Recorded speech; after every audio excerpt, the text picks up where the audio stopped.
A $280,000 Lamborghini Huracan hit the wall and was removed by a tow truck after a horrific crash in Spain. The driver allegedly smashed Lamborghini Huracan Performante that was his friend's bright green supercar in the wall of an electricity substation in southwest Spain.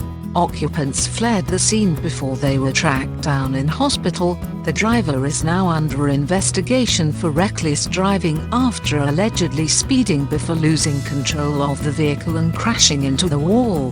The driver told authorities that a friend lent him the vehicle before the collision happened at just before 7 a.m. on Sunday. Some nearby houses suffered a power cut because of the incident. The driver and his passenger were undergoing treatment for minor injuries in hospital. It was not immediately clear if they had been breath tested, and police are yet to issue a formal statement. The owner of the vehicle has been ordered to make a statement along with the two men in the car.